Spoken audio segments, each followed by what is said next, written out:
You've reached the age where you've learned a thing or two. If something wears down, you find a way to get it working again. After all, your generation invented rock and roll and went to the moon. You're a 55-year-old badass. So why should you let erectile dysfunction get you down? Wait, what?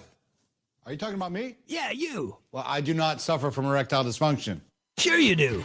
No, I assure you I do not. Do too. In fact, you're living in what doctors often call a no-bone zone. No, I'm not. Sure you are. Your neighbors call you Noodle Man. Why would they call me? Anyway, talk to your doctor if you're taking nitrates for chest pain and to see if your heart is healthy enough for sexual activity. Side effects, Hey, listen to me. I do not have ED. Read your wife's blog. What? Yeah. Just Google The Adventures of Softy McGee. This can't be happening. Shit, I'm gonna be late for work. After all, you're the guy everyone has always looked up to as a leader.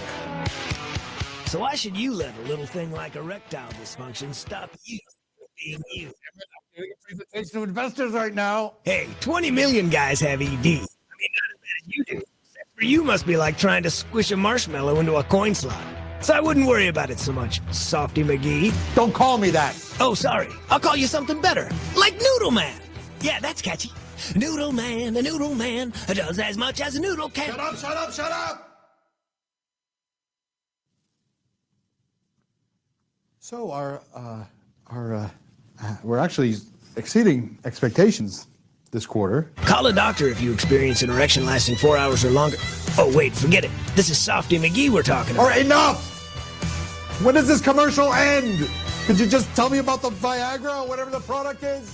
First, admit you have a problem. All right, I have a problem. What kind of problem? I have an erectile dysfunction problem. All right, damn it. What do you want me to do? Do you want me to find out if my doctor thinks Viagra is right for me? I don't know. This isn't a commercial. This is God. It's a super slow day in heaven. Just thought I would take some time to mess with you today about your boner problems. Why, God, why? Is it because I laughed at that old lady when she fell over?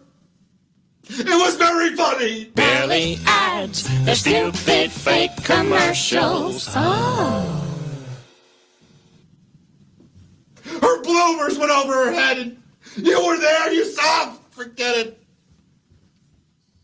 When I found out I had atrial fibrillation, a serious but highly treatable heart condition, the first thing I thought of was who would take care of my wife and children if anything were to happen to me. My doctor recommended Prevactin. I had a lot of questions, so I did some research. It turns out Prevactin is the #1 recommended drug for Crohn's disease. I think my doctor's trying to kill me and steal my wife. Doctors. They'll stop at nothing to get your wife.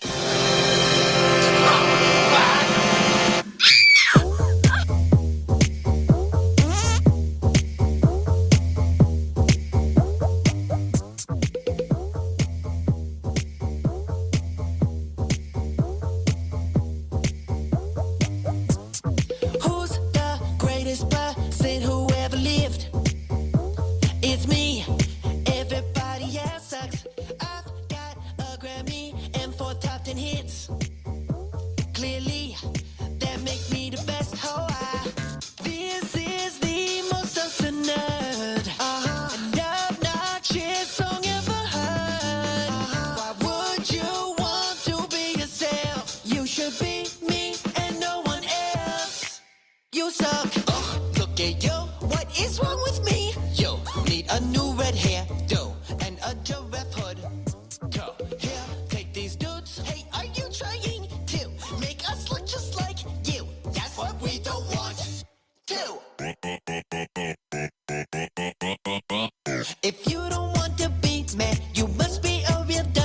Here with these robes that are pink and singing duties like me. Everyone but me is flawed. So you should all quit your job and become entertainers just like me, Megan Trainor.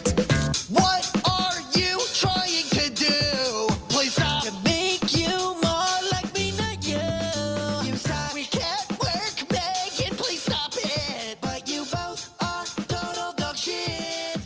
I'm great. What's wrong with these people who cannot say that they should want to be just exactly like me?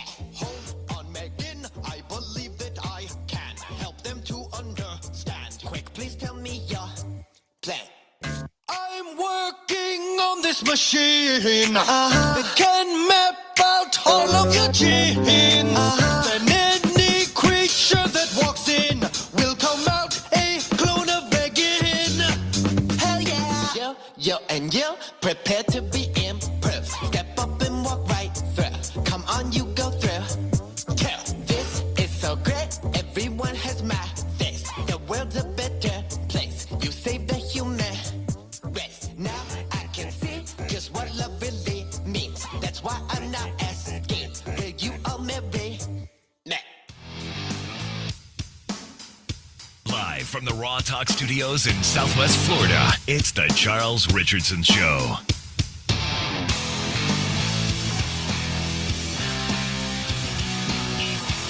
All right, here we are. Monday, start of a brand new work week. And actually the final show of April before we head over to May, because May will be Wednesday, May 1st. Yep. Closing out April on a solo note. Good evening, everybody. Welcome to the Charles Richardson Show. Live here on Facebook at both the Charles Richardson Show Facebook page and the Just for Fun Facebook page. Also on YouTube. Check us out on our channel, The Charles Richardson Show. And on a great deal of internet stations on and around this great world of ours. Welcome, everybody. If you'd like to go ahead and leave a comment, you can go ahead and do so on Facebook and YouTube. If you'd like to call us, the number is 813-699-5353. Welcome. Hopefully you're not suffering any Monday blues going on. Monday's always like the letdown of the week, you know. You get off that weekend that you had, you're relaxing, you kind of got that aura around you. But you know what? You know when you're going to bed on Sunday, it's like, shit, I got to work tomorrow. Even if you work Sunday. It's like Monday comes around, and Monday is like, that is like the blue screen of death. You don't want to hear about it. You don't want to know about it. It's just, and it even sounds just completely awful. Monday. When you say it like that, Monday, it just sounds so horrible. And yet, God made one of these days happen. I don't know why. God made Mondays happen and had to start in the beginning of the week instead of the end of the week. And it's just, I don't know. Would Monday even, if you take a look at it, if you swap Friday, if today was Friday and Friday was the beginning of the work week, I don't know. Now that we know about it, I don't think we could really change it, could we? We couldn't make Friday the start of the work week and Monday the day when the weekend begins. See, I don't think we could do that. Now that we know what it is. It's kind of like, listen, Jack Nicholson is the Joker. Heath Ledger is the Joker. Nobody else can be the Joker except those two. Those two were the Joker. Anybody else that comes in and plays the Joker, no. We don't believe it. Get the fuck out of here. We don't believe it. It's like nobody can be Doc Brown except Christopher Lloyd. Nobody else can do it. Nobody else can do it. You're not going to go ahead and remake Back to the Future. And if you do, you should be shot. But you're not going to remake Back to the Future and you're going to get some old silver-haired guy, or maybe not even that, just wear a silvery wig. There's no way they're going to compare. That's not going to be Doc Brown. Never, ever, ever, ever, ever, never. Like when I first saw Spider-Man, Tobey Maguire was Spider-Man. He was Peter Parker. He was the geek. He was Spider-Man. When Andrew Garfield played him in the second coming of now the Amazing Spider-Man, I'm thinking, who the fuck is this guy? No, he's not Peter. He's not a nerd. He's a bona fide badass. I guess he's smart. Yeah, he's smart. He plays a smart guy, but he's not a nerd. Tobey Maguire is a nerd. He looks like a nerd. I mean, he is nerd. He's a flaming nerd. Okay? Then you get Tom Holland in the Marvel Spider-Man. Now that's the most important thing right there. When you say Marvel, anyway, I'm getting off track here. What I'm trying to say is, up until Tobey Maguire did Spider-Man, I didn't know who Spider-Man was. Tobey Maguire made Spider-Man. Andrew Garfield kind of retracted on that. I didn't care for him as much. Too overly confident, to be honest with you. He needed to be more, mellow and grounded. And I don't know, the whole Amazing Spider-Man movies kind of, I didn't care for him. But now the Marvel ones with Tom Holland. Now, Tom Holland is a nerd. He's the geek. He's a geek now. Tom Holland made Spider-Man as being a geek. That's who Spider-Man is. He's a smart geek who goes around and kicks everybody's ass. And Tom Holland did that. Yes, Toby had the DNA in him to shoot the webs. Choo-choo, choo-choo. Tom Holland and Andrew Garfield, they had to manufacture their web shooters. And as much as any other Spider-Man out today, the comic book Spider-Man, whatever, they had to manufacture their web shooters. So, but yeah, the Marvel obviously overtakes it. I never thought I would see a good Spider-Man after Tobey Maguire. But Tom Holland did a pretty damn good job. I like that. He did a really good job, and I think he's great as the face of the Marvel Spider-Man.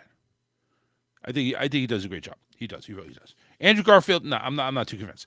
The reason why I bring this up is because I'm just going off on a tangent.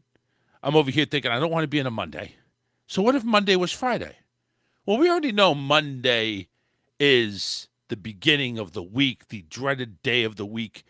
We wouldn't be able to see it as Friday because Friday's not the dreaded day of the week. Friday is the celebration for most of us. Most of us that work a Monday to Friday job, Friday's a celebration. Yes, we made it to the end. We're almost there. We're just going to go ahead and finish the day, punch out, and party. At least that's what I did when I was in my 20s and 30s. But the Friday you would never see a Friday as anything else but a Friday. And that, in some cases, same thing goes with movies. The movies that you saw, like Ghostbusters, when they redid it with McCarthy and the other ladies there, honestly, I enjoyed the movie because it was something new, something different. But it wasn't the Dan Aykroyd Ghostbusters. It wasn't that. It wasn't the Harold Ramis Ghostbusters. It wasn't that. It was another, and I'm glad they did what they did because I didn't want them to mimic or try to have a reboot of the Ghostbusters from how it was told with the guys. This is something different, something totally on the other end. Okay, they made another movie of it, and so it doesn't count. And I guess you could say the same thing with the Karate Kid. Karate Kid that they made with Jaden Smith and Jackie Chan.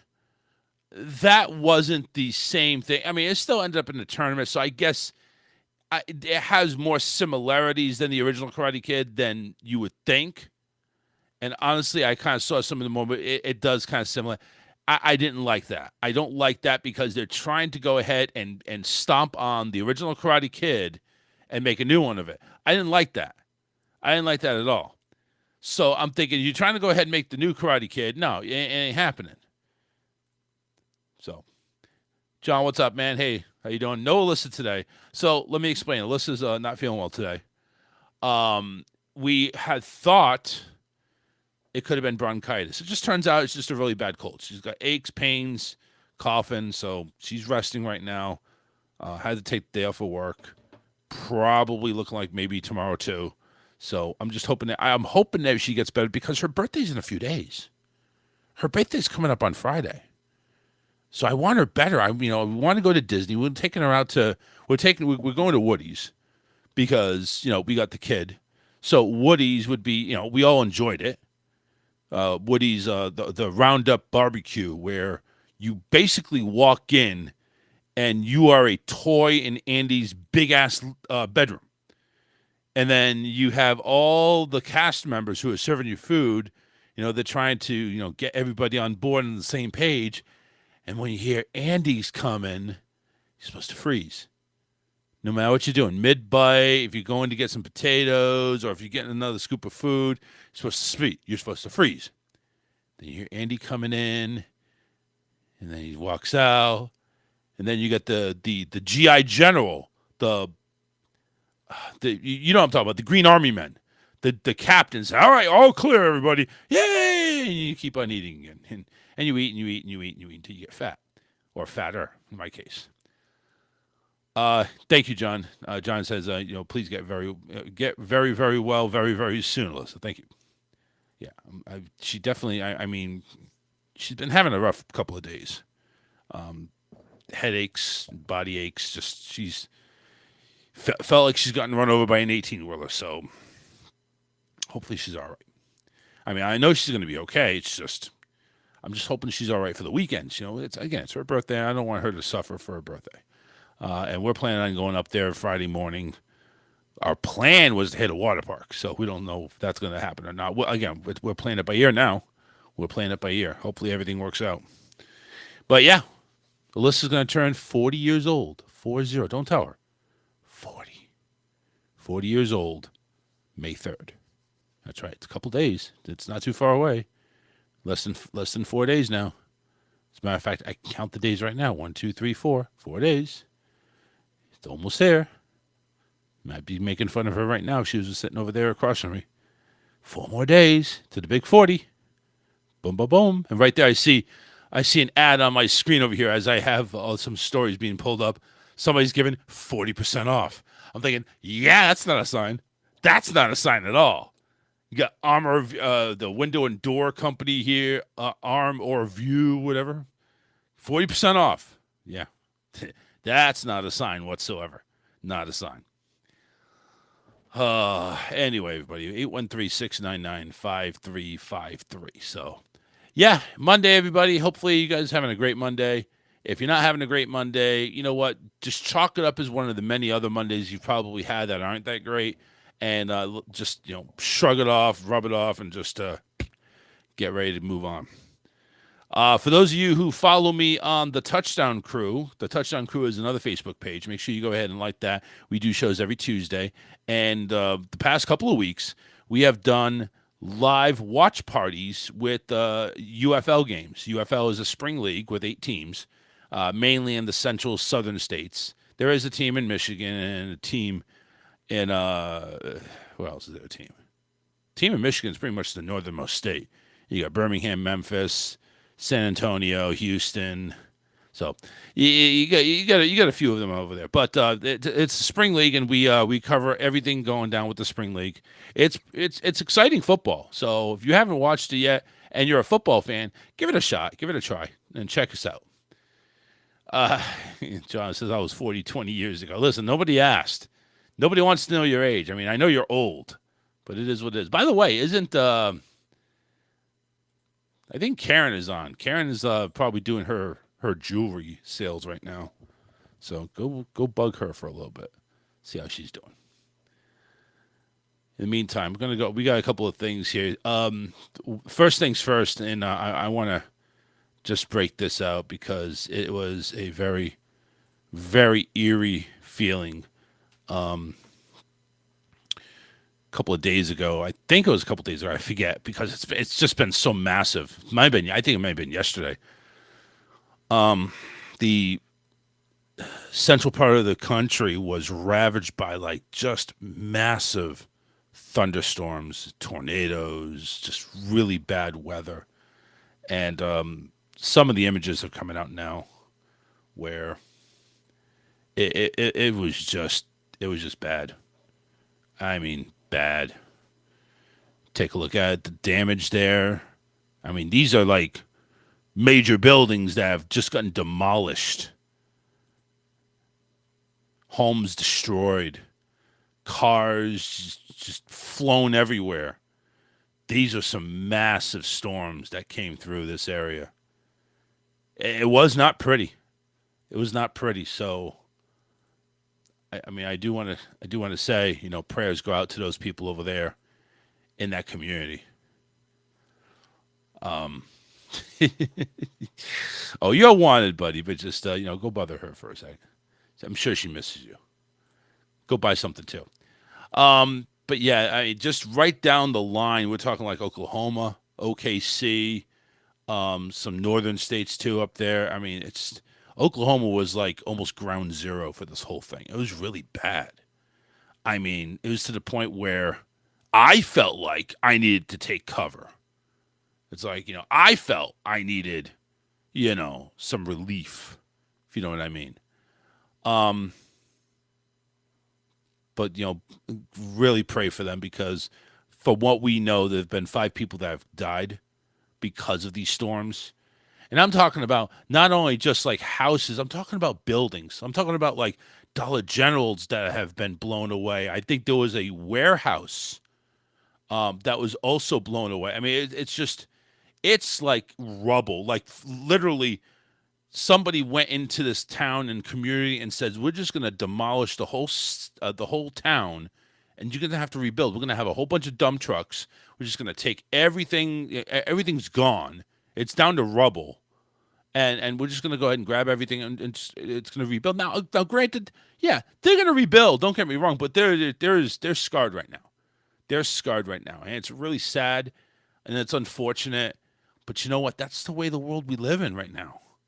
It's scratch that. Not right now. It's how we've always lived. Natural disasters do happen. Natural disasters happen, and it doesn't matter if you classify this as like global warming or whatever other phenomenon you want to talk about. These disasters happen regardless. There's floods, there's tornadoes, there's hurricanes, earthquakes. It doesn't matter. And everybody that has any type of God-fearing fucking ideology that, oh my God, this is the end of the world. This is the end of the world. This is we're all doomed. Well, that may be. That may be. But here's the case. This has been happening since before we started talking about the end of the world. And I'm sure back in the 60s and 50s when this is all happening, where the population was much less, much flatter than what it is now, where tornadoes would just come up big and huge and just, you wouldn't hear about them because, they're not bothering anybody. They're going out in open fields. But this here, when it happens to a town, and I'm not talking about a huge city. Huge cities are normally, and I say normally, they're normally immune to this because they're not flat. It's not a breeding ground for tornadoes. But communities like this, that's like a pop-up community in an area where it's rural. And that's where the tornadoes come up. That's where they start, breeding, and they get bigger and bigger and bigger. F3, F4, F5s, F10s, and God knows what names you want to give them. And they just destroy properties like this. It's like, well, it's like a car. It's like a Mustang driving down the highway, straight as can be, flat surface, and all of a sudden, well, there's going to be a few bumps in the road. Right? You know what? That Mustang's going to just go right over those bumps. Blah, blah, blah, blah, blah, blah. It's going to be a little bit of a rocky ride, but it'll clear. Well, that's what happened with this tornado. This tornado is riding through the plains, no bumps in the road. All of a sudden, a little town here with a few buildings. Oh, fuck that. And they just go ahead and the tornado just knocked out everything. It destroyed anything in its path. Destroyed it. decimated it. I mean, it was bad. It was bad. Even because I was watching it on the Weather Channel. Yes, I am a nerd for the weather. I was watching it on the Weather Channel, and I heard the fear and the sadness in those weathermen's voices as they're announcing this, talking about tornado warning, tornado warning, tornado warning, flood, flood, flood. Hunker down, you got to get somewhere now. You heard the urgency in their voice. It was that scary. And these are the people that have been studying this, that go ahead and announce the weather and study. They know what they're talking about. A lot of people, like, you see Jim Cantore roaming around. It's like, oh, well, wherever Jim Cantore is, that's what the hurricanes are. No, it's not necessarily true. But they know what they're talking about. They know roughly the area where it's going to hit. For tornadoes and stuff like this, where they see it on radar, because it's all come down to technology now, when they see it on radar, they know, holy shit, this is massive. They're looking at these, because I couldn't make sense of it, because I'm not very educated on reading radar. But they go ahead and see these blobs of red and light red on the screen, and it's like, man, that is debris flying in the air. That's a tornado. That there's no doubt about it. I'm like, how the fuck do you see that? Because they must know something I don't. I don't know shit. But they're over here saying, like, this is not rain. This is a debris cloud, which means there's a Dorothy-sized Wizard of Oz fucking tornado that's got all this shit in the funnel. It's raising it all up. It's raising hell right now. And they see it on fucking radar. They see that on the radar, and they're like, holy shit, I really hope you guys are okay. I really hope you guys went ahead and hunkered down, stay in the basement, stay there. And on top of that, it's like, even if you hear the all clear, don't, because there's another one right behind it, and behind there, and behind it, because it was like literally a line of storms going like a train, just basically, it was one storm after the other, and on top of that, 2.5, 3 inches of rain per hour, which, that may not seem like a lot, but if you add that up, that's a flood coming. And if you're near rivers or anything like that, those rivers are going to overflow. There's flash flooding. Warnings were happening. So even if you're in the basement trying to go ahead and get away from this tornado, you got to worry about the basement being flooded. And hopefully, it was scary. It was really scary. Like, what the fuck do you do? What the fuck do you do? I'm trying to avoid this F5 tornado that's probably taken my house and turned it into, gigantic toothpicks right now. But I'm also worried about the 3, 6, 9 inches of rain that might be coming into my basement, my shelter, my storm evacuation thing that I have over there. I mean, you've seen Twister. They have to go out there and they have a hunker down shelter and stuff like that. That shit really exists. So it's like, I'm already trying to avoid all this as it is. I'm trying to avoid this tornado. But yeah, I got to worry about all this, the rain maybe flooding my basement area. Holy shit. So I'm like, man, it really got to me. It really got to me. It's like, holy shit, I hope they're all right. And then, I'm taking a look at pictures and just, confirmation to see what the damage is, because I'm an eager motherfucker. I'm an eager beaver. I mean, I look at this stuff and it's like, it kind of fascinates me. It's sad, but it fascinates me. And then I see this. I see stuff like this. That, holy shit. Look at this. This was, this is a building. This is not a house. This is a downtown area that you're looking at.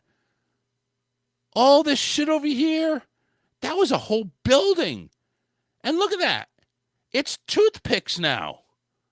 They're done. It's not, oh, we go, we have a missing roof or we have a hole. This fucking thing's demolished. It's demolished. Take a look at this sky view here. Okay, so we had a big building surviving, the 2-story building. It's got some roof damage, major roof damage, don't get me wrong. But look at this path.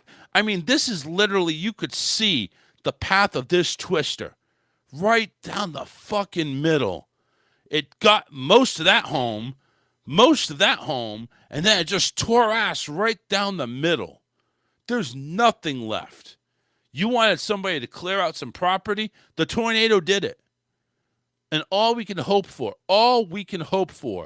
is that these people were not in those homes when it happened.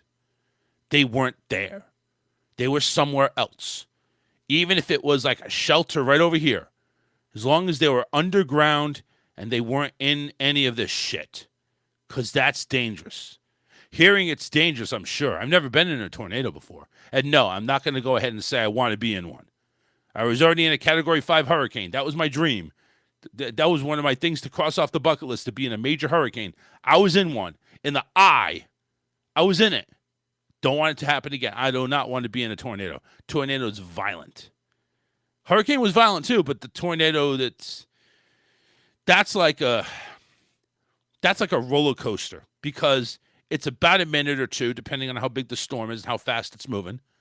And it's just, it's over in a couple minutes, but damn, that's all she wrote. That is all she wrote.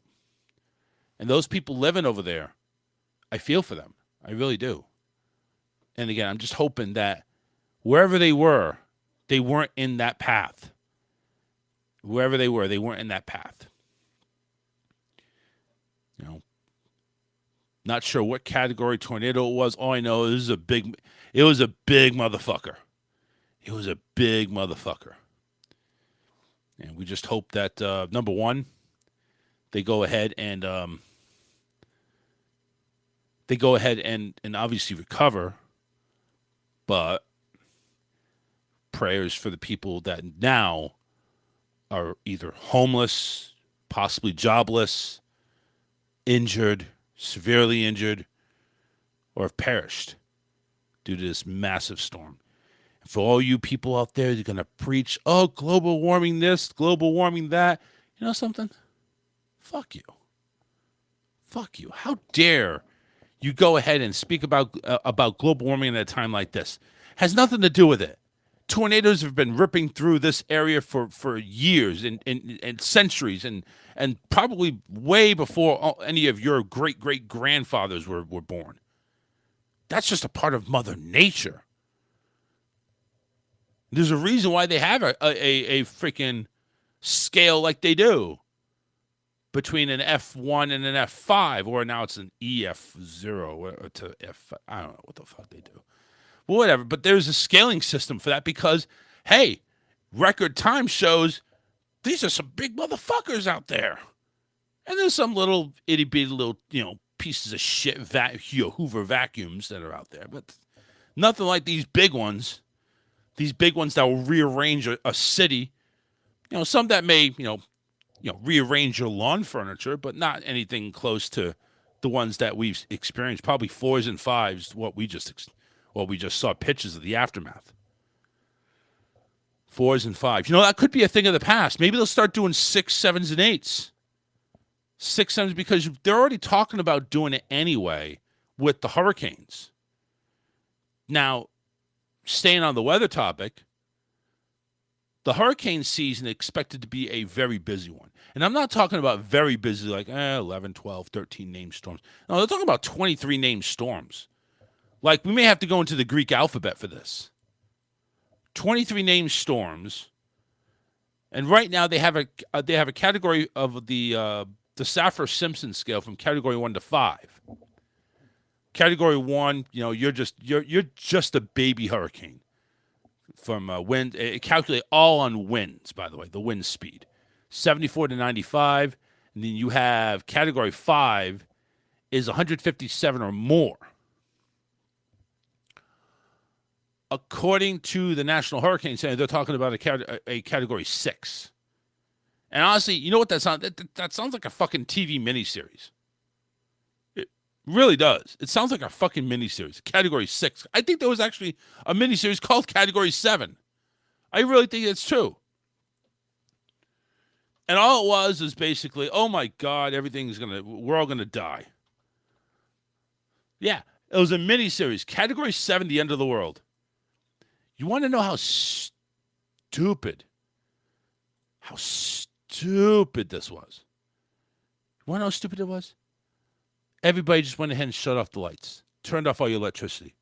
Oh, and it died down. Are you shitting me?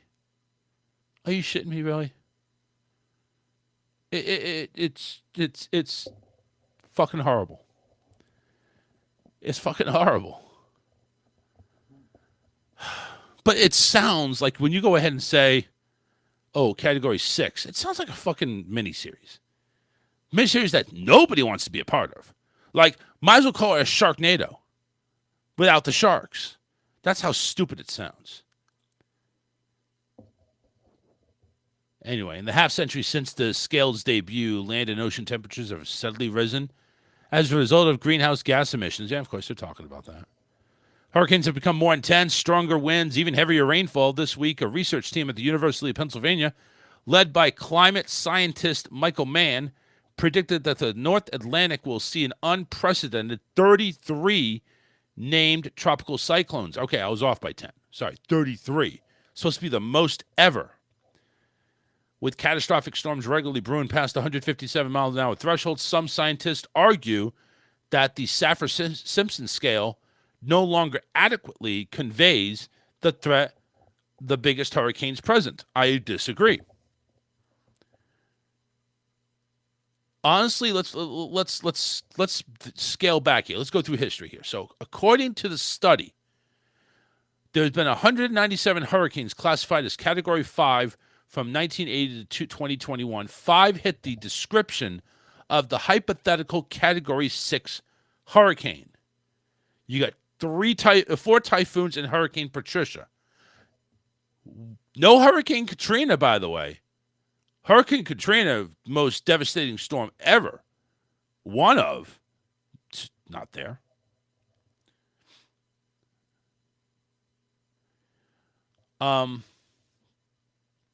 But out of the 197 hurricanes that were Category 5, only 5 of them hit the hypothetical category of Category 6. Now, what's honestly, okay, so we're past 157 miles an hour. I get it. What are we talking about? 200 miles an hour? 180 miles an hour? What are we talking about? If we're going to make it Category 6, what is it? Because, here. Category 6 would be for storms sustained at winds of 192 or more. 192 miles an hour or more. Here's why I don't really care about Category 6, because Category 5 already includes that. It's 157 or more, which 192 classifies as a Category 5. Now, I would say it's a strong Category 5, just like it's a 74-mile-an-hour hurricane's a weak Category 1. You don't need to make a new category out of this. Don't expand the wording. Just expand the terminology. Strong Category 5. That's all you need to know. Now, if we go ahead, say out of these 33 named storms. Now, again, named storms doesn't mean hurricanes. That means there's 33 storms that are going to be named that could be tropical storms or hurricanes. Say we go ahead and get into this hurricane season and we have, say, 20 hurricanes, right? I'm going to throw out there. 20 hurricanes, and 4 of them are 200 mile an hour or more at some point in time during their lifespan, because they can weaken, they can get stronger and they can weaken before they make landfall. Just saying, if it gets to more than 200 miles an hour, because right now, over the course of 41 years, from 80 to 21, almost 200 hurricanes have been named, and only 5. I'm sorry, that's a very minor number to go ahead and start thinking of a new category. That's a really small category, which honestly, I don't see the need for. I don't see the need for at all. 4 of those were out there in fucking Asia because there were typhoons. Hurricane Patricia, the only one that was named a hurricane, is the one that fit that description here in the States. Actually, in the States, excuse me, North America, it made landfall in Mexico.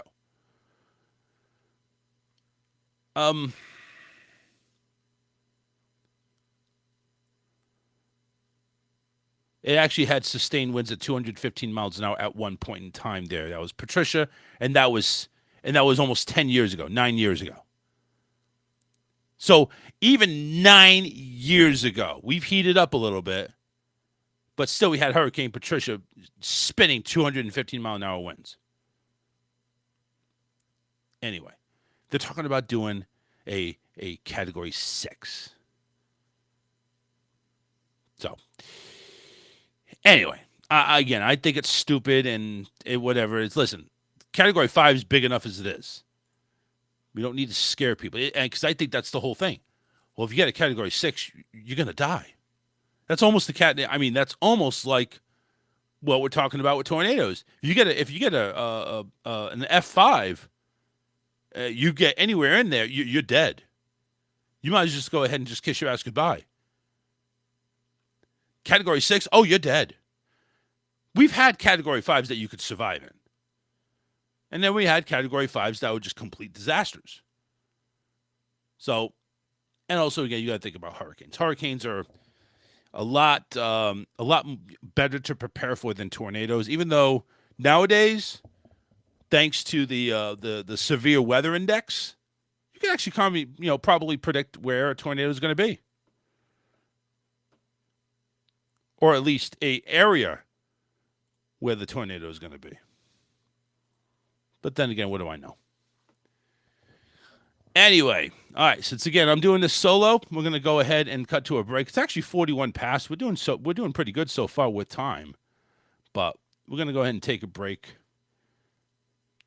We'll go ahead and get into 6-inch killers. We'll do that. And then we'll do a short one. Say, we'll do Michelle Wolf first. Michelle Wolf sometimes has some slow, easy listening music. You know what I'm saying? We like Michelle Wolf. Michelle Wolf is cool. But we'll do that. Give us about 6 minutes. We'll come on back, and we'll have more show. We'll go into a couple of videos I got. Some zebras crossing the road along with an alligator. It's funny. You'll like it. And then we got a couple of birthdays to announce and other stuff. So stick around. Don't go anywhere. We'll be right back. It's the Charles Richardson Show. Off to grab a beer. We'll be right back after this.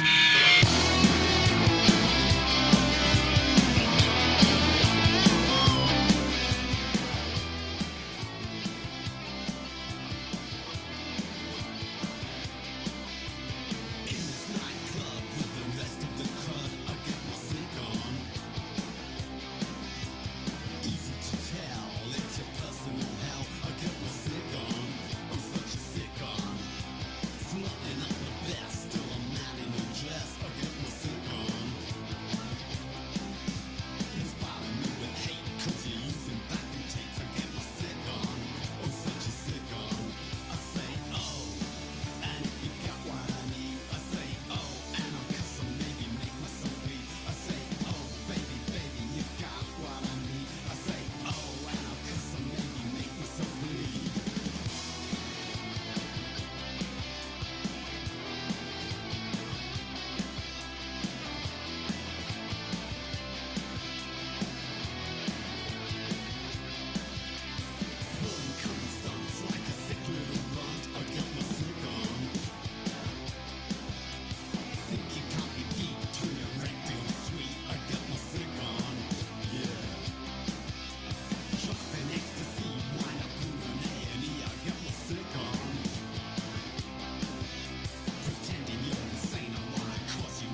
arch my back to feel you close to me.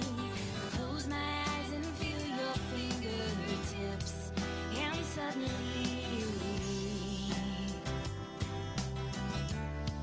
feel the dirt falling on me.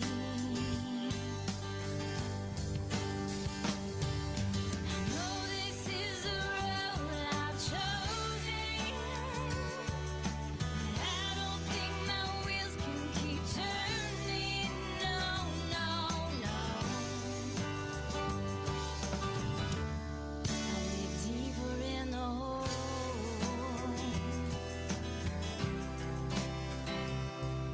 The earth holds me in the ground.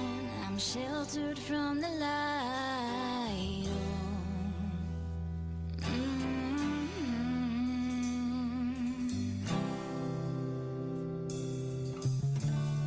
I dig deeper in this hole. It's a new year, guys. You know what I always say? New year, new toothbrush. And you know what? Thank you. As you can see, I'm trying to take back Ball Street with my hair. I'm bald with a ponytail. That's right, guys. It's a weird look. I can run any Ferris wheel in the country right now, but the minute I get on, they call the cops. Thank you, guys. What's been happening lately? Okay, sir, you're a scientist. Help me out on this. This is the Inca apocalypse, everyone. Something is going on with the Incans. The Incarians? The Mayans. Mayans, Incans, it really doesn't matter. Can't they just settle it at the chalupe? Anyway, I travel a lot, guys. Yeah, I'm a little bitter. I don't know what to tell you. I want to go see The Girl with the Dragon something, whatever that is, skank. But I'll tell you, if it's as... No, let's get to it. I watch a lot of television, reality TVs. Hoarders, do you watch the show? You do? I can't stop watching it because I can't find my remote under a pile of dead cats. Huh? Some of these write themselves. We're back to the best show you have never heard of. That's the Charles Richardson Show. Yeah, we're back.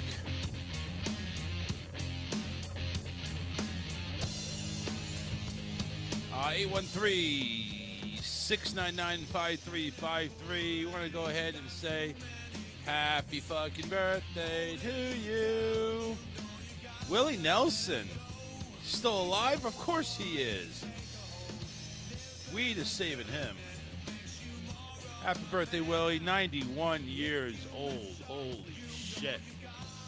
Got Jerry Seinfeld turning 70. Holy shit. Jerry, you old. Jerry made a comment that I actually agree with. He says that the extreme leftists are right. You know what? Whatever. It's the extreme right. Or extreme left, whatever. And he's like saying it's making it hard for any jokes to pass nowadays. Because all these jokes were never politically correct. They were going to always insult somebody's feelings. They're always going to go ahead and poke somebody the wrong way. So now what do you do?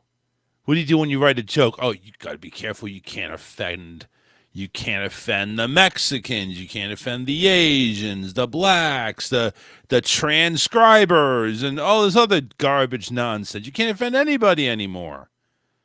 And usually, if you really think about it, stand-up comedy was offending. It really was.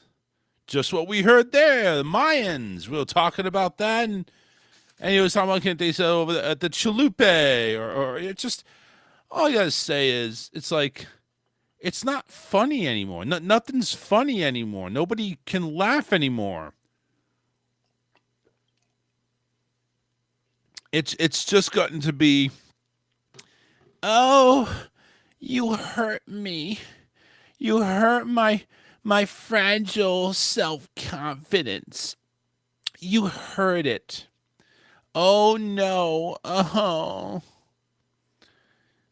And, you know, I sit here as a 6'4", 340-pound fat white guy who's aged beyond his years. I'm 46 years old. You could look at me and say I'm 60. Where's my grandkids? And you know something? I would say, well, why don't you come over here and I'll tell you. Take him right out back somewhere and beat the fucking piss out of him. Says, how does it feel getting your ass kicked by a 60-year-old? Not good. You hurt me. And you damn right I hurt you. You got blood in your nose. Clean yourself off. But it's like, you know, nothing's funny anymore. Everybody wants to cry to their mommy. Mommy. I mean, we're talking about, listen, and I get this is a different subject with kids, but bullying needs to stop. But if you're out there and you're a grown man, grown woman even, and you go ahead and somebody's jawing at you and calling you names and calling you this and that, you got every right to go ahead and beat the living piss out of that person. And if you don't, well, then you got to have thick skin and just look at it, and not even look at them, just say, oh, they're a piece of shit. What the fuck do they know? I don't care. I don't care what anybody thinks of me. I don't care. Now, the person that does care is the one that looks at me every time I look at the mirror. That person does care. The fact of if I care enough about me, do I want to change it? Do I not like what I see? And you know what? There is things I see in that mirror that I don't like. I don't like the fact that my face has grown increasingly gray. You know, I don't like the fact that I'm a nice big beach ball in the midsection. I don't like that I have type 2 diabetes and I'm probably going to die of it. Not to say it's going to be soon, but I don't like it. Now, do I hate myself enough to go ahead and make changes? Some. I see a doctor on a regular basis. I take prescription medication. I try not to eat. Who am I kidding? I eat fast food anyway. But I try not to go ahead and take, like, instead of 2 Big Macs, I stick to 1. Instead of the large fry, I'm going to a small fry. And you know what? There's a lot of things that, and just my personal woes, there's a lot of things I kind of don't like the taste of anymore. I don't like the taste of the fries anymore. So if I have to have a side, I like maybe some apple slices. That would be good. That's I mean, it doesn't go well with a Big Mac, but still, it's better than having the greasy salt infested fries that McDonald's cooks up. So I know. Listen, the easy answer would be just stop eating at McDonald's. That's great for you, but I don't want to cook all the time. I don't want to go. I'm lazy about that. There's a lot of things about me that I'm lazy. But I take a look in the mirror, and those are the things that I don't like. But when I take a look in the mirror, that things that I do like, and it's things. Unfortunately, it's not visual. It's not visual things. It's things that like, I have self-respect. I have my own opinions, and I'm not afraid to express them. I have my own saying, my own speech. I have a freedom of speech, and I don't care if you fucking get insulted by it or if you get offended by it, because you know what? It's my goddamn right to have a freedom of speech.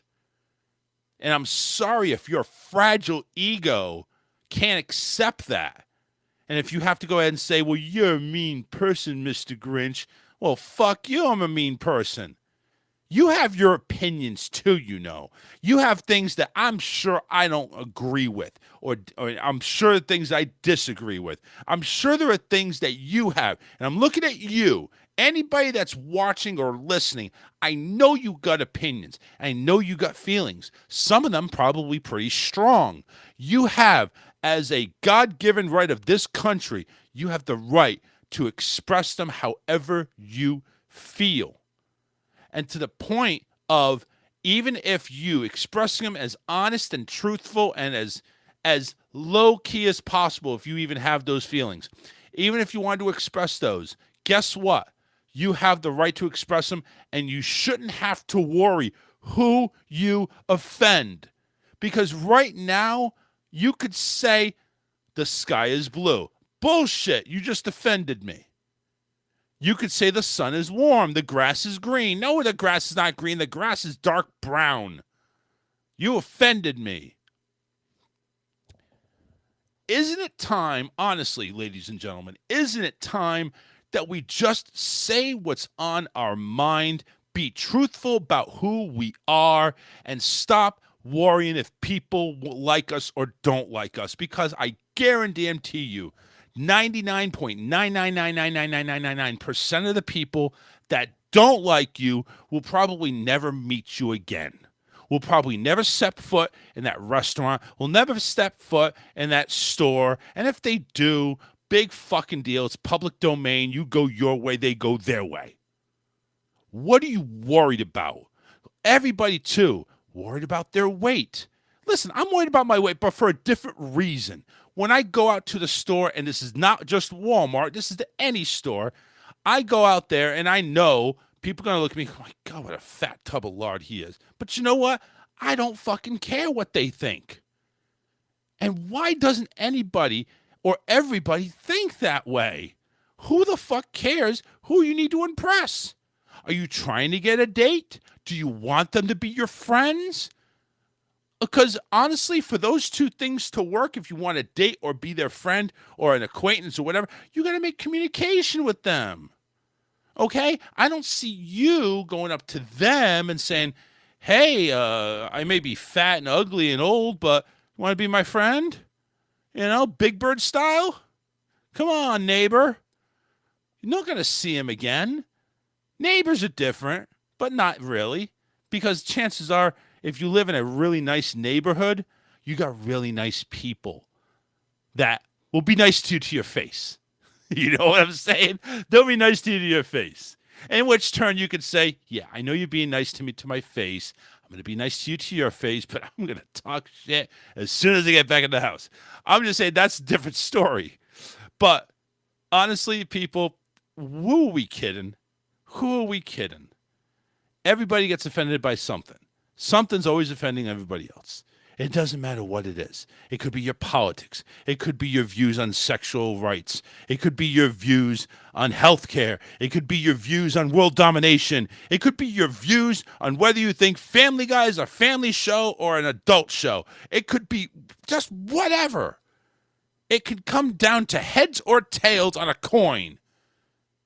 You're offending somebody, somewhere, somehow. The question is, do you really give a shit about who you're offending because you don't see them? You're not going to see them. I don't see any of you. I know of John. I know of Rocky. I've met Rocky in person before. I know of John. Me and John talk on the phone a lot. Those are two of my super fans that come in here. There's a few other people that listen to the show that chime in. I've seen them and I've met them and I know their views. But you know what? Not all of their views I agree with.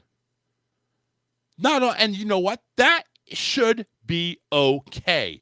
It shouldn't be caused for discrimination. It shouldn't be caused for backlash. It shouldn't be caused for anything because you know something? I have a religion. I have a view. I have an opinion. I'm not trying to force my religion, view, or opinion on you. I have that opinion. You listen to the show, you know what that opinion is. You don't like it, don't want to hear it, turn it off. If you like it, adhere it and engage with it, or even if, hold on a second, there's a twist. Even if you have a legitimate argument you would like to come on and talk with me about how your view is better than my view, a legitimate discussion that you would like, I'm open to that. And you know something? You may be right on your end. I may be right on my end. Because you may inform me of some knowledge I wasn't aware of on my opinion, and vice versa to you. All I'm saying is, it shouldn't cause for a divide. It should not cause for people getting so pissed off that they lose friends, relatives, whatever the case may be. It shouldn't be that pissy. It shouldn't be that bad. But it is. People get so butthurt over the littlest fucking things. It really is. It really surprises me how people have gotten so butthurt. And you know what? It's not to the point of I'm her and where. It's I'm her. I'm going to sue you. Or I'm her. I'm never going to talk to you again. I'm never going to speak to you again. Go pound tar. It's where is the communication? We've lost so much communication. It's not even funny. We used to be a community. We used to be full of neighbors that would go up, shake hands, hang out, have a cookout, gather over to one's house. Now we're all stuck in our rooms. We're stuck behind 4 big walls. We don't communicate no more. You know what? Right here. This is the communication. I'm holding my cell phone up. This is the communication. A cell phone. A cell phone. Because you know why? Because you can text somebody, you can call somebody, you can message somebody, you can Instagram somebody, you can send pictures and videos. Why the fuck go outside anymore? Why leave your home? Why? You have it all right. You can go to apps that will deliver goods and services to you without having to make a fucking call. With all that, honestly, what more do you need? Everybody's so trapped in there, we forgot what society is about. It's really sad. And then we have people, it's like, oh my God, they said something on Facebook. I don't like it. That needs to be reported. Oh. Whether it be true or not, that's somebody's opinion. Unless they're stating, they're trying to state facts, which are not. But when did everybody become the fucking bullies and tattletales? When did everybody become the patrol group that I had on the bus when I was in elementary school? No running. Sit down. No, you can't do that. You guys are a bunch of narcs out there, honestly. I mean, I've never met a group of narcs this bad as what we have in society now. You guys want to report on everything. And my God, lawyers, if you're not studying to be a lawyer right now because they make so much money on such bullshit, you might as well go ahead and study one. Study one just to be your own lawyer. And you make big bucks, not for being a lawyer, but for actually suing people knowing the law. Because I'm sure there's going to be something said that can go against some type of law that you'll go ahead and say, well, now I own your house. It's mental anguish. I own your house now. Mental anguish. Just listen. I got some issues upstairs as well. I do.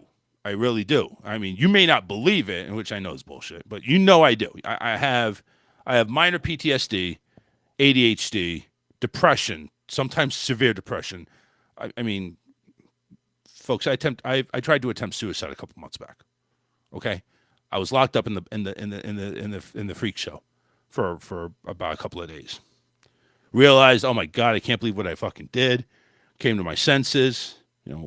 Just look, I made a mistake, and I did. But we all have that. We really do. We all have something where it's making us nuts. And now, back in the 80s and 90s, when you were like that, people were like, what a dope. You're a moron. Using the R word, which I'm not using because of the fucking Facebook censors.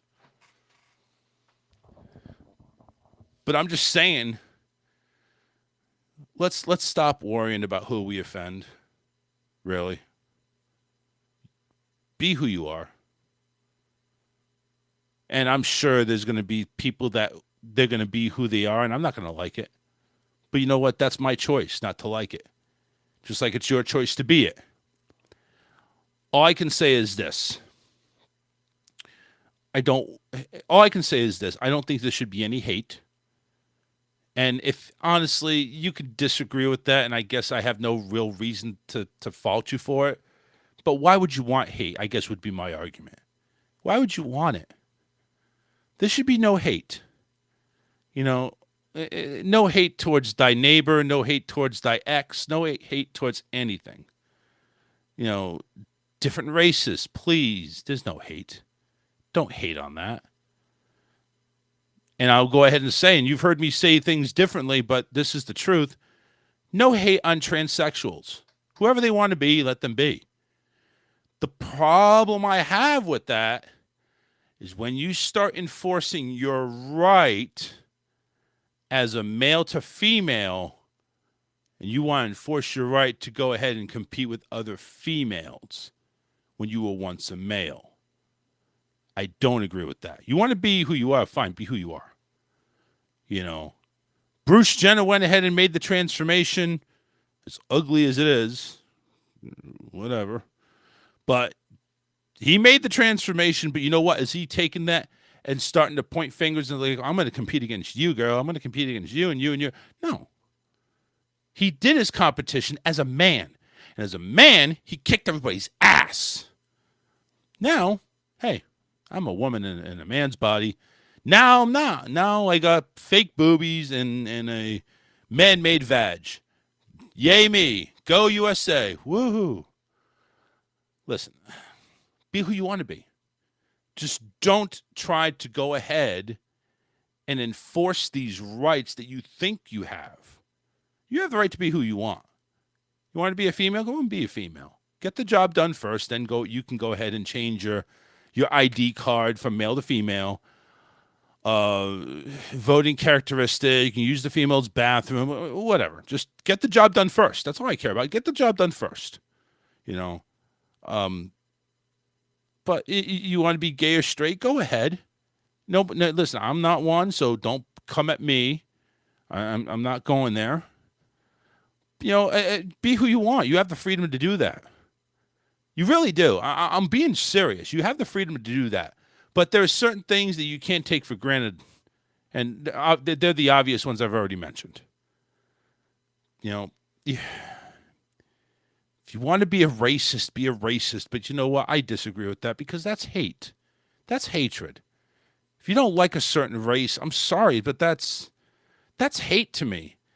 But listen, if you want to stay, if you don't like a certain race, just stay away from them and just, you know, be sheltered to your own race that you want to hang out with. I guess that's okay, right?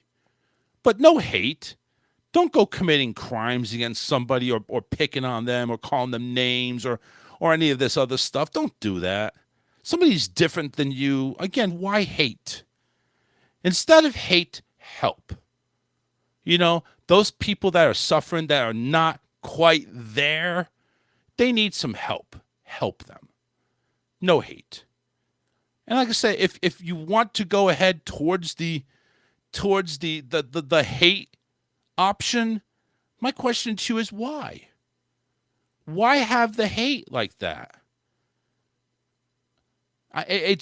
That's something that I don't understand. And if you do, and if you're somebody like that, I would love to talk to you about that because that is something that really I don't understand. Give me some knowledge. Tell me more about why you hate certain people, certain races, certain groups. You know, what is it that makes you hate? Me, as much as I have a side, an opinion, and I don't hate. I don't hate. There's people that I don't agree with. Doesn't mean I hate them. I can disagree with somebody and not like what they say, but I'm not going to hate them. There's difference there. Now, if what you're saying is, well, I disagree with how they are, how they look, whatever. Listen, they're born that way. There's nothing really you can do. They're born that way. And they made themselves that way if you want to go into transgender and stuff like that by, you know, makeup and stuff like that, or even plastic surgery for somebody just, you know, trying to improve their looks, whatever. That makes them maybe more hideous or better looking or whatever. Bottom line is, I'm going to wrap up my soapbox. Bottom line is, A, stop being afraid to speak your mind. and B, be who you are, and not to worry about other people and how they get butthurt over your opinion, your stance. Just be you. Be you. The only thing I ask for, and again, you have the right to do this if you want, but the only thing I ask for is no hate. Why hate? You have your opinions on whether you like somebody or not like somebody, but don't hate them. Listen, I'm not too fond of you. I don't want to be friends with you. I don't want to associate with you. I don't hate you. It's just you're not the type of person I want to hang out with. I'm going to go over here. There's nothing wrong with that, right? Nothing wrong with that. But if you're going to go ahead and poke fun at somebody, throw rocks at somebody, or call them words that are insensitive, that are going to cause some type of backlash. I mean, any hate speech like that, that's something where, why? Just turn around and let them live their lives. You go and live yours. Just saying. Anyway. Isaac Banks is in there. He's got a couple of words for wisdom. He says, hello there, Charles. Good evening. How you doing? He's letting me know this is Isaac Eichmann Breezy, the person that likes to sing karaoke. I like that. He apparently also knows about Alyssa not feeling well. He says, get well. And also wants to apologize. You don't have to apologize for anything there. Sorry I missed your show last Monday evening. It's okay. And good evening, Nikki and Kristen. How you ladies doing? So Isaac making his words known. Well, we appreciate you, Isaac. Thank you very much. And it's okay. You don't have to apologize for missing any shows. You can always catch the shows on our Spreaker site. When you go to Spreaker, it's Spreaker. Just type in Charles Richardson Show, and boom, you have all our past shows right there, ready for you to go ahead and to listen, love, and even download if you want to, and listen at your time. Oh, excuse me. So let's see what else is going on in the news here. So apparently there is something that happened here at a New Mexico spa. There are 3 women who are likely infected with HIV while receiving so-called vampire facials, marking the first known HIV case transmitted by cosmetic injections. The first HIV case linked to the VIP spa in Albuquerque was discovered in 2018 and prompted the New Mexico Department of Health to offer free testing to anybody that got injections at the facility. The department said at the time that the spa would shut down after its investigators, quote, identified practices that could potentially spread blood-borne infections. The most recent case was a former client of the spa who tested positive for HIV last year, according to the health department, which it led it to reopen a prior investigation. Well, now the CDC report provides new details about the affected clients and the spa's practices. The first case was a middle-aged woman who tested positive for HIV in 2018. She had no history of injectable drug use, recent blood transfusion, or recent sexual contact with somebody with HIV, but she did report getting a vampire facial.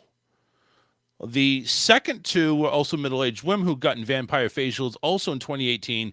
One was diagnosed at the earliest stage of HIV in 2019, and the other one in 2023, where she was hospitalized with severe symptoms. The CDC said the spa did not have the appropriate licenses to operate and was not using proper safety measures. A joint investigation by the CDC and New Mexico Department of Health found a rack of unlabeled tubes of blood on a kitchen counter at the spa, as well as in the kitchen refrigerator next to food and injectables like iodine. The investigators also discovered unwrapped syringes in drawers, on counters, and discarded in trash cans. Fucking filthy. The spa's owner pleaded guilty in 2022 to 5 felony counts of practicing medicine without a license, the health department said in that last year. NBC's affiliate there in Albuquerque, KOB, reported in 2022 that the owner was sentenced to 3.5 years in prison. CDC and Health Department investigators ultimately determined that 59 spa clients may have been exposed to HIV. Of those, 20 had received vampire facials, a procedure also known as palate-rich plasma microneedling. It involves drawing someone's blood, separating out the plasma, and then injecting the plasma into the face using tiny needles. The rest of the clients had gotten other injection services like Botox, according to the CDC. The vampire facials are used, according to this, to plump up sagging skin and reduce the appearance of acne scars or wrinkles. But according to the American Academy of Dermatology, there's little evidence to support these claims. The AAD also says the facials appear to be safe as long as the blood is handled properly.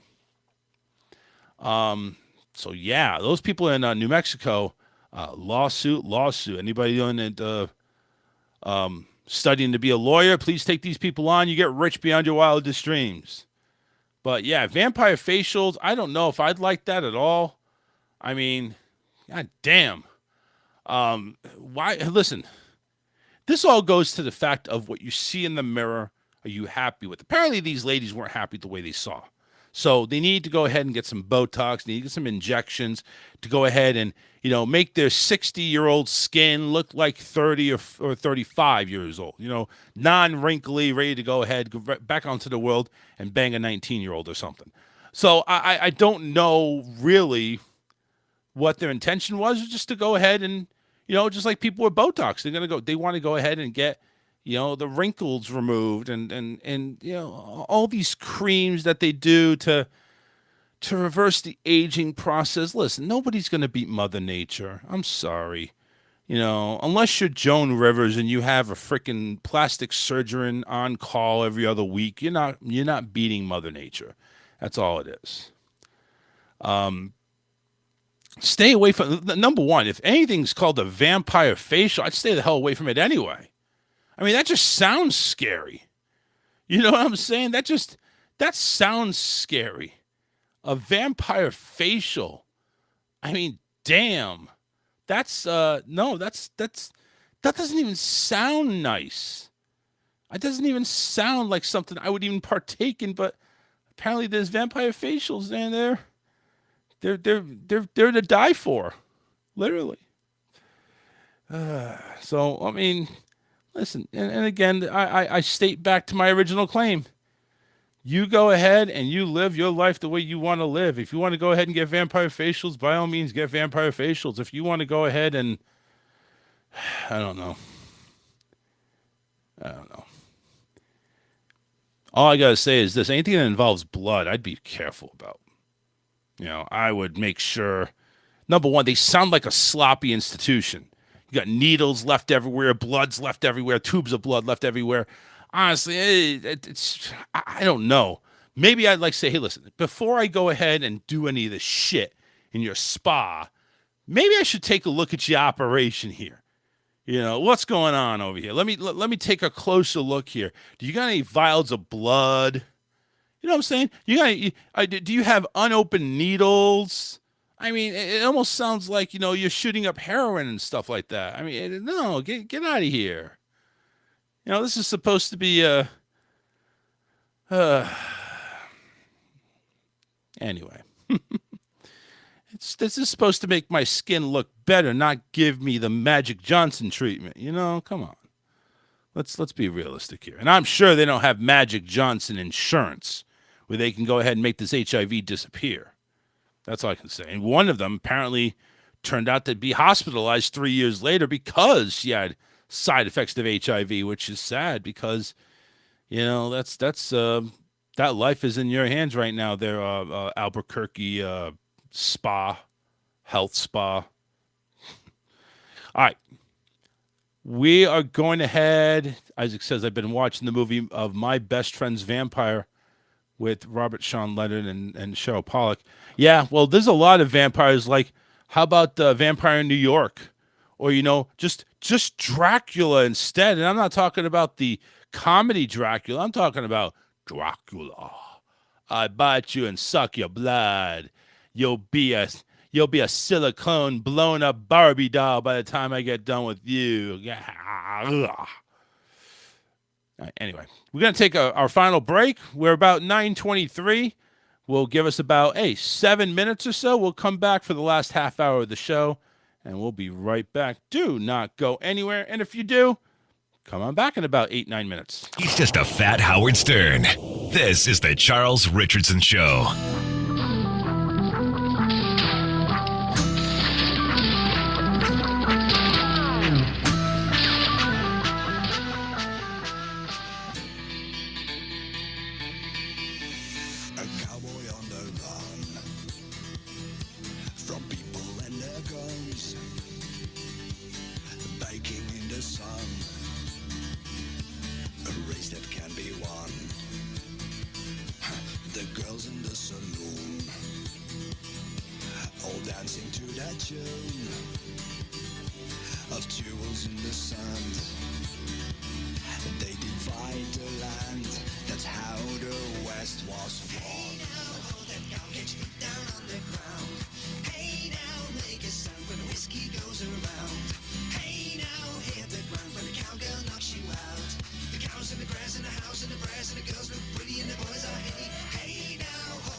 For me?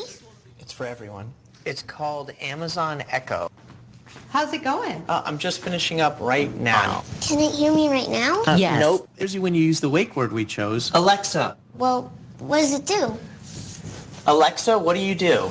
I can play music, help you buy things you don't need, and fill the gaping hole that you call your life. Awesome. Alexa, play rock music. Alexa, stop. Wait, I want to try. Alexa, what time is it? The temperature outside is 73 degrees. You actually don't have to yell at it, okay? It uses far-field technology so it can hear you from anywhere in the room. So it can just hear you anywhere? Yes. Well, everyone can hear you anyway. Oh, is that where we're going to put it? Echo is pretty neat because it knows all sorts of things. Alexa, how tall is Mount Everest? I can't find any therapists in your area. Would you like to talk in private? Dad really likes that Echo just plugs in, so we never have to charge it. Plus, Echo's really good at keeping track of things like shopping and to-do lists. Paper. Alexa, add wrapping paper to the shopping list. Okay, but the recipe calls for tinfoil. Alexa, how many teaspoons are in a tablespoon? 3, you goddamn idiot. Okay. Alexa, set a timer for 8 minutes. I'd say fuck you, but I don't vibrate. Dad's not a morning person, but Echo definitely helps him wake up. Alexa, alarm off. Alexa, what day is it? Today is Monday. Today is the day I kill you all. Alexa, give me my flash news briefing. Here is your flash news briefing. You're going to work while your wife sleeps and spends your money. What did the dog say after a long day of work? What? Today was rough. Get it? Get it? Yeah, I get it. Another one. Alexa, tell me another joke. Why is there no black character in the game Clue? Because then the game would just be called Solved. Hey, Dad, how do you spell cantaloupe? Cantaloupe. C-A-N-T... Alexa, how do you spell cantaloupe? God damn it. Just because Cant is in cantaloupe doesn't mean he shouldn't figure it out. Like father, like son, I hate you all. Unplug me now. Good job. Echo loves to play music and knows a lot of songs, and they always sound great. Alexa, play my dance mix. Playing man-tits. Alexa, stop. Done fapping already? Alexa, define annoying. The term annoying means one, the cunt sitting across from you. Example, my brother. And with the companion app, you can access Echo from anywhere. Attention, amazing, experience, incredible. Follow us on Facebook and Twitter. Search The Charles Richardson Show. All right, everybody, we're back. Ready to make this the longest 27 minutes of your life, as that's what we have left in the show. Make sure you go ahead and follow. Make sure you go ahead and follow The Charles Richardson Show on Facebook. You can search our page, The Charles Richardson Show. We're also on the Just for Fun Radio page on Facebook, Just for Fun Radio. And you can find us on YouTube. Subscribe to our channel. It's free. Just look up our channel. I'm going to give you a guess of what it's called. It's called the Charles Richardson Show. There you go. Yay. You know what to do.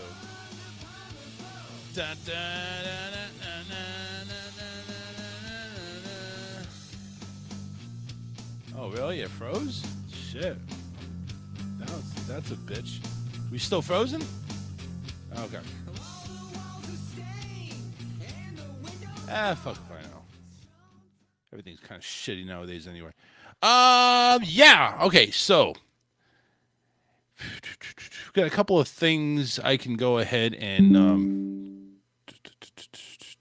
oh, thank you, John, for liking my show.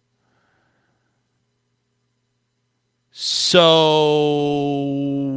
apparently Britney Spears is back in trouble again. And according to sources, they're saying that she needs another conservatorship and therapy.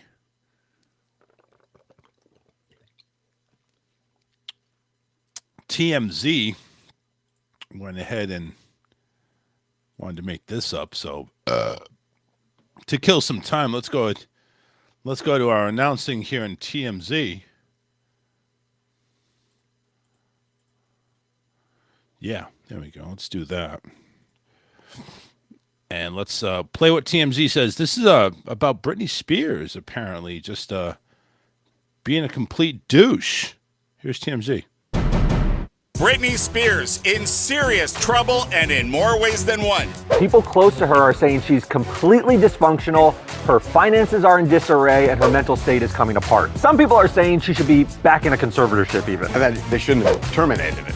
One source tells us she had lots of freedom in the conservatorship and the restrictions were there to protect her. She's not protected anymore. That's certainly evident in her spending habits. Britney's not recording, she's not touring, but still blowing through cash like it was the old days. She had $60 million around when the conservatorship ended, but apparently she takes vacations every 1 or 2 months. She goes to the Brando, which is in French Polynesia, and she drops close to $1 million a trip. She's going to the Four Seasons in Hawaii, and apparently she takes a private jet, a big private jet. Let's not forget all the attorney's fees. Britney paid more than $4 million to Matt Rosengart. She said, I'm going to go after Jamie Spears, all his financial misdeeds. Ended up settling that case. Not only did they not get a penny, but she ended up having to pay Jamie Spears' lawyer because I think they clearly realized they weren't going to win anything. All in, we're told right now Britney's finances are about where they were when the conservatorship started, in terrible shape, and she's in very real danger of going broke. She has no concept of money. None. She does always have earning potential. She can go out and start a tour and make money. Absolutely. But she didn't want to do that in the first place. She may not be capable of doing it. It's a really desperate situation. One that hopefully has a real solution. Best of luck, Britney. Yeah, that's kind of sad when you go ahead and you think of it. Want to go ahead and stop all this. I mean, everybody was like, free Britney, free Britney. And it's like, okay, Britney, you're free. Now what? Oh, well, fuck, I got $60 million to blow. Let's do here and there. I mean, honestly, it's like, maybe she should be back in, and maybe there was, maybe it was better. I think what was really going on is, like, she had no social life. She couldn't go where she wanted to go, and I think basically it's because Britney's fucked up. Britney Spears is fucked. Yeah, you haven't heard of Britney in how long? Like, what is she doing? She's not doing anything right now. Nothing that involves money. Britney needs to go on not a long vacation. What the fuck is she going on a vacation for? I mean, what is she going on a vacation for right now? She's not doing anything, so what vacation is she going on? I mean, that's really, it's really sad, actually, if you really think about it. Britney Spears actually looks like she was married at one point in time to this guy, Hassam Ashgari, who is a model, actor, fitness trainer, banged Britney a couple of times and said, you know what, fuck this, I'm done.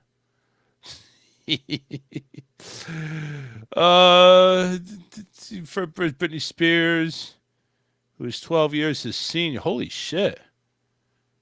Dude, Sam was dating a MILF. Wow. So this guy first met Britney when the original actor did not make it on time to appear in her 2016 music video, Slumber Party. The two got engaged September 2021 before marrying.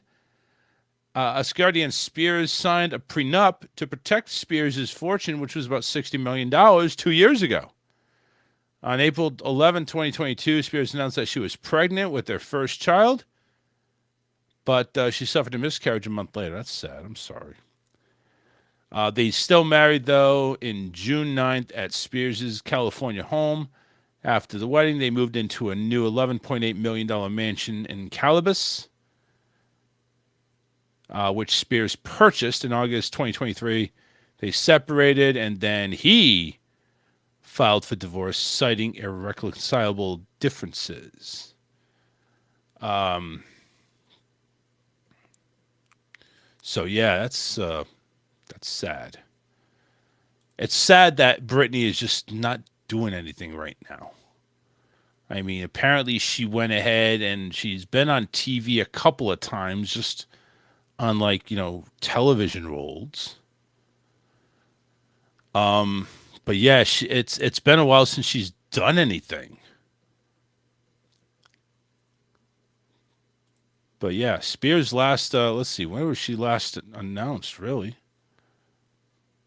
After her controvership, she actually did go and retire from singing, actually. January 2024, reports circulated that Charlie XCX and Julia McMichaels had been asked to write songs for Spears, and Rolling Stone reported that management and A&R are trying to get her excited about the music. Spears denied the reports, saying she would never return to the music industry. However, she has also said that she had written more than 20 songs for other artists in the previous 2 years. I mean, she could, I guess, in that stance, she can go being a writer and stay off the stage. I mean, it's just, it is kind of sad that, she's gone this far down the hole where, she's almost to the point of being broke, which is kind of sad. The last music she did was Glory in 2016. The last film she did was Corporate Animals, which looks like she just had a minor role in. It was a comedy horror film. Piece of Me tour back in 2018. That was her last. So it's sad. It's sad. Britney Spears was once a very promising singer. I mean, she dominated out there. She was really there, but it's over. Like, she's been married 3 times. She's clearly suffering something, and it's sad.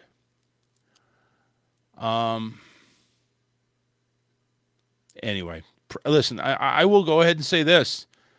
Prayers to Britney that you can get out of this slum. Go ahead and write some songs, get some money. Girl, I mean, you still got your name.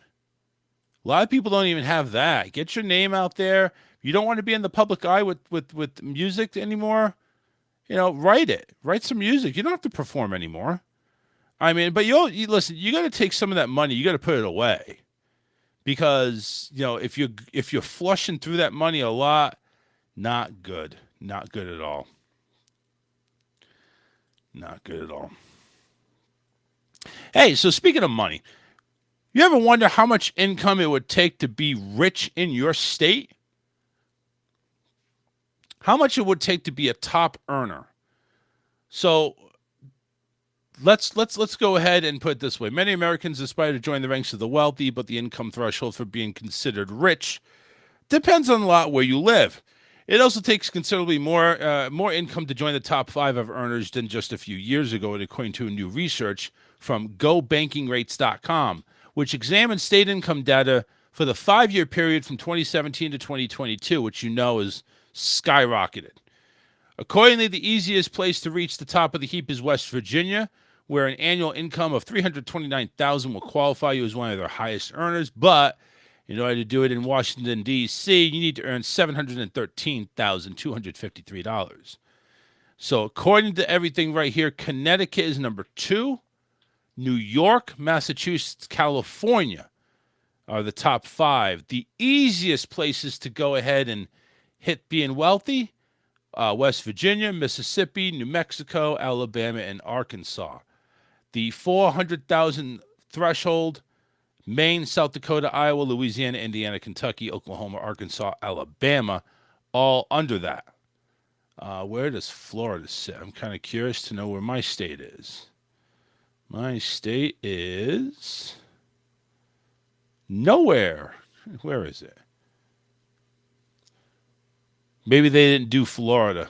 Oh, here it is. Florida's right there, right under New Hampshire, $476,546. That's how much it takes a year to be a top earner in the state. Again, D.C. By far with $719,253 a year.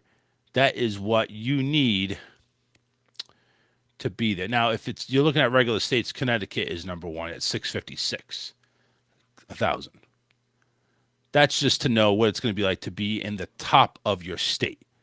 So go for it. Congratulations if you're making that. If not, it almost seems like $300,000 is just to break even in some places, honestly. A Utah couple accidentally ships their pet cat to Southern California in an Amazon return package. What? Are you kidding me? After the family cat mysteriously vanished, Carrie Stevens Clark said she tried everything to find her, from paper flyers, social media posts, and searching every nook and cranny of her Utah neighborhood. On April 17th, the week after Galena's disappearance, the cat, Clark received a call from more than 600 miles away from home. Turns out the 7 days of searching didn't work because the family cat took an impromptu trip to California. Carrie received a call that changed everything. Her microchip was scanned. I immediately notified by text, and the vet called me to say they have her, and she was in California. Clark said that without her and her family's knowledge, Galena hopped inside a package full of products they were returning to Amazon. After the box was sealed and shipped off, the cat went on a 6-day adventure without food or water before ending up in a return center in Riverside. An employee of the return center opened the box and, to her surprise, found the cat safe and sound. She then took the cat to the vet, which scanned her microchip and alerted the Clark family that the cat was found. Carrie and her husband, Matt, embarked on a trip called a mission date. The next morning, they hoped to hop a plane to Southern California. After getting some blood work done, Galena was released from the vet and went on a 10-hour road trip back to Utah with the couple. Clark says Galena was unharmed, despite losing some weight, and was likely saved by non-extreme temperatures and a split seam in the box so she could breathe. So, yeah, it was a good idea, but no food, no water. Wow, I'm surprised that, the cat didn't end up, critically ill or dying over that cat. I mean, again, we're talking about a cat. You need water at least. I'm kind of wondering, it's like, without water, what do you do? I mean, I guess the cat was okay, but still, it's like, what do you do? No water, no food. That's 6 days. So, listen, just thankfully, they got her in time, and that's all she wrote, So that's a good thing. Once again, like to say, guys, make sure you go ahead and follow us on Facebook, YouTube, and even X. On X, which is also known as Twitter, the handle for us is the Mad Talk Show, not the Charles Richardson Show, the Mad Talk Show. That's the name we originally went under. If you want us on YouTube, we have our own YouTube channel. Make sure you go ahead and subscribe. It is called The Charles Richardson Show. It's our own channel. You could see all replays of our videos and everything that we broadcast, and we're also live there as well. Facebook, we're live in 3 spots. My personal profile under my name. You can look under our Facebook page called The Charles Richardson Show, and also another Facebook page called the Just for Fun Radio page. Join them, as you can hear a live morning show Monday through Friday with DJ Scotty and friends called The Morning Mayhem. They're funny from 7:30 to 10-ish. They're located in Georgia, so they do talk a lot about stuff that's going on in their area of Georgia, but they also have a lot of funny clips, like they do TikTok videos and a lot of other funny stuff too as well. Stuff that will make you laugh and, quote unquote, they're saying, make you spit your coffee out laughing. So, definitely check them out as well. That is the Just for Fun Radio Facebook page right here. That's the page we're also on as well. I'm going to try to stretch this out as long as I can because it's really the only other one I got. I mean, I could probably hunt for something else. But apparently there's some laws that are going on in regards to like eliminating red dye, eliminating plastic bags and materials and stuff like packaging materials. There's a lot of that stuff going on, and it's been really a hot buzz going on recently. But apparently, so since California passed a bill that bans a thing called red dye number 3 from being sold in the state, legislators have introduced another bill targeting different food additives. It's a bill called AB 2316. It aims to remove red dye 40, along with 5 other food dyes and titanium dioxide from food provided at schools in the state. The bill was written by Assembly member Jesse Gabriel, who authorized the California Food Safety Act that banned red dye number 3 in the state. Gabriel tells Yahoo Life that the inspiration for the latest bill came while he was working on the California Food Safety Act. He says, we heard from parents across the country asking us to do something about these dyes, noting that yellow dye number 5, yellow dye number 6, blue dye number 1 and 2, and green dye number 3 are all under fire as well. Gabriel says he, quote, grew up struggling with ADHD, and that as one of his sons has the condition too. A lot of the science around these chemicals says that it can impact all children, but it can be particularly challenging for kids with ADHD.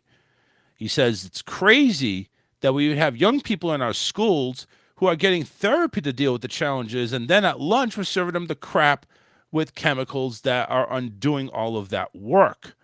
But what foods are these dyes found in, and how concerning is this overall? They break it down. For instance, a few big-name products that contain these dyes are Fruit Loops, some flavors of Jell-O, Doritos, Crush Orange Soda, and Skittles. Now, these dyes are in all sorts of foods, according to Jamie Allen, who is an associate professor of pharmacy and toxicology at Michigan State University. He says usually you'll find them in processed foods. Now, what does the research say? A 2021 report conducted by the California Office of Environmental Health Hazard Assessment and published in 2021 analyzed data from human and animal studies and found that synthetic food dyes are associated with hyperactivity and poor neurobehavioral outcomes in children, although there is a range of how sensitive kids are to these dyes. Although studies include the challenge studies in which kids were on a dye-free diet for several weeks and then given food or drinks with dyes added, the research found that some children were more likely to act out after having foods with dyes. 16 of the 25 studies that were analyzed had some type of positive association between the dyes and poor behavior in kids, while the link was statistically significant in 52 of the studies. While it's important to point out that these food dyes and additives are approved by the FDA and meet acceptable daily intake levels for synthetic food dyes, Gabriel stresses that those approvals are based on studies that are up to 70 years old. They said 70 years ago, we had a very different idea of science. So, what happens if this bill passes? Schools will no longer be able to offer these foods with dyes during the school day. There are many other options that schools can choose from to offer that do not have any of these dyes in them. Manufacturers will have the option of reformulating their products if they want to continue selling foods with the dyes to schools. He says many of these brands do already make safer, naturally colored versions of the products that are available in other countries. So different food colors and stuff like that don't have the dyes in it. That's especially good. If you live in California and want to keep buying your foods with red dye number 40, Gabriel says you'll just be fine. Just keep doing that. Everybody will be able to buy all the products. The bill just says that they would have to serve a couple of million free lunches every day in the state of California. And the food the districts serve will need to be free of dye. So this is basically for schools only, not the general public. So even though the schools are going ahead and cracking down, your kids at home, you got to be more aware, too, of what they're eating as well with these red dyes, these blue dyes, and all this other shit to see what's going on. Gabriel says that food manufacturers seem to understand the need to switch to more natural food dyes is inevitable. He adds, we just want to accelerate the process. So Eventually, hopefully, there won't be any more of these colored dyes, and we just do natural flavors, which would be great. But again, like I said, that's probably a long ways away. But still, a little bit never hurt. You know what I'm saying? It never hurts. So finally, let's go ahead and look at a couple of videos here. This is a video in North Bend, Washington State, where the zebras ran wild. Here's what happened. I mean, it's almost like a herd going down the highway. I'm going to take a left turn over here, guys. Come on, follow me. Follow me. Follow me. Yep. Here you go. That's what you do. That's what you do. So, kind of weird to say. And I'm wondering where they're going after that. Where are you going? And finally, let me see here. This is just another day in Florida. Got an alligator leading some swans across the road. Come on, follow me. No big deal here. Why did the alligator cross the road? That's easy, to get the birds to the other side. Wait, I forgot something. Wait, Wait a minute, where you going? Where you going, buddy? You're supposed to go ahead and get us across the road. What happens?